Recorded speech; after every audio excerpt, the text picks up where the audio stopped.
पश्चिम Asia में चल रहा संघर्ष अब 20 दिन से ज्यादा का हो चुका है और इसका असर अब सिर्फ युद्ध तक सीमित नहीं रहा बल्कि पूरी दुनिया की ऊर्जा सप्लाई पर दिखने लगा है।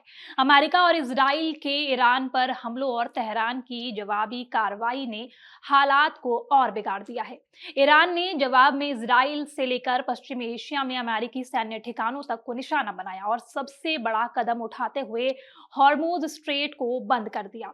अब यहीं से शुरू होती है भारत की असली परेशानी, क्योंकि इस रास्ते से ही भारत समेत दुनिया के कई देशों तक कच्चा तेल और गैस पहुंचती है और इसी वजह से भारत में सबसे बड़ा संकट एलपीजी यानी रसोई गैस को लेकर खड़ा हो गया है। अब सवाल ये उठता है कि जब भारत के पास कच्चा तेल पर्याप्त है तो फिर एलपीजी की कमी क्यों हो रही है? तो इसका जवाब छिपा है भंडारण, निर्भरता और तकनीक में। अगर कच्चे तेल और एलपीजी की तुलना करें तो भारत ने कच्चे तेल के मामले में काफी तैयारी कर रखी है। आज भारत करीब 40 देशों से कच्चा तेल आयात करता है और उसके पास इसका अच्छा खासा भंडारण भी मौजूद है। लेकिन एलपीजी के मामले में स्थिति बिल्कुल अलग है। भारत अपनी 90% तक एलपीजी जरूरतों के लिए पश्चिम एशिया पर निर्भर है और यहीं से निर्भरता अब संकट बन गई है। अब बात करते हैं भंडारण की।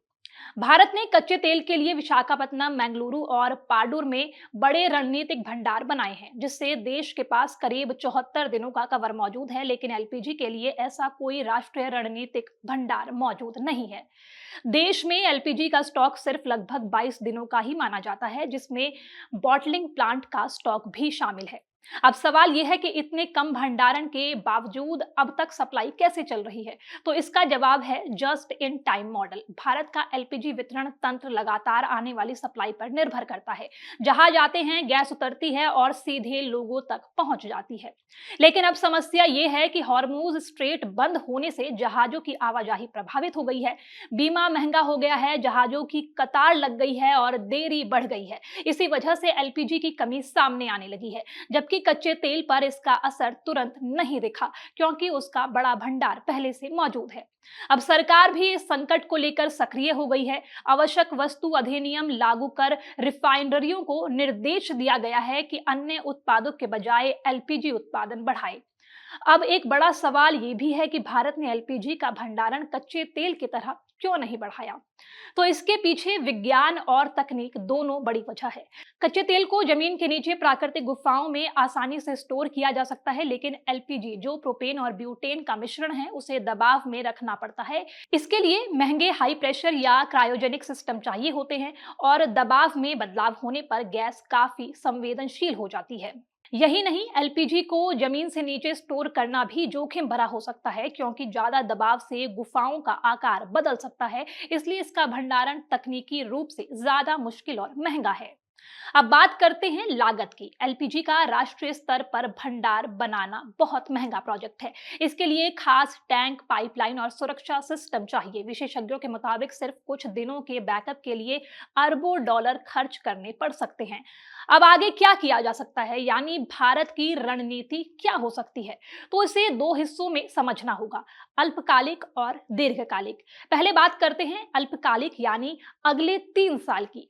सरकार अब आयात के स्रोतों में विविधता लाने पर काम कर रही है, यानी पश्चिम एशिया पर निर्भरता 90% से घटाकर करीब 50% तक लाने की कोशिश। इसके लिए अमेरिका, नॉर्वे, अल्जीरिया, ऑस्ट्रेलिया और कनाडा जैसे देशों से आयात बढ़ाने की योजना है। इसी दिशा में भारत ने अमेरिका से हर साल 2.2 मिलियन टन एलपीजी आयात का समझौता भी किया है, जो कुल आयात का लगभग 10% होगा। साथ ही सरकार अस्थायी भंडारण बढ़ाने पर भी विचार कर रही है, जैसे आयात टर्मिनलों पर 40-45 दिनों का बफर तैयार करना और समुद्र में फ्लोटिंग स्टोरेज की क्षमता बढ़ाना। अब दीर्घकालिक, यानी 4 से 15 साल की योजना। भारत कच्चे तेल की तरह एलपीजी के लिए भी बड़े भूमिगत और रेफ्रिजरेटेड स्टोरेज बनाने की दिशा में काम कर सकता है, ताकि 60 से 90 दिनों का भंडारण तैयार किया जा सके। इसके अलावा रिफाइनरियों में नई तकनीक जैसे एडवांस्ड गैस रिकवरी लाने पर जोर है। जिससे बेकार जाने वाली गैस को एलपीजी में बदला जा सकता है। और सिर्फ यही नहीं, भारत अब विदेशों में गैस परियोजनाओं में निवेश बढ़ाने पर भी विचार कर रहा है ताकि संकट के समय अपने स्रोत सुरक्षित रहे। साथ ही एलपीजी पर निर्भरता कम करने के लिए बिजली से खाना बनाने, पीएनजी नेटवर्क बढ़ाने और बायोगैस जैसे विकल्पों को भी बढ़ावा दिया जा रहा है। यानी साफ है, एलपीजी संकट सिर्फ एक अस्थायी समस्या नहीं बल्कि ये भारत की ऊर्जा नीति के सामने एक बड़ा सवाल है। क्या हम भविष्य के लिए तैयार हैं? अब देखना यह होगा कि भारत इस चुनौती को कितनी तेजी से और समझदारी से अवसर में बदल पाता है। आपके राज्य की खबरें, आपके शहर की खबरें सबसे पहले जानने के लिए देखते रहें अमर उजाला। चैनल को सब्सक्राइब जरूर कर लें और पाएं हर अपडेट।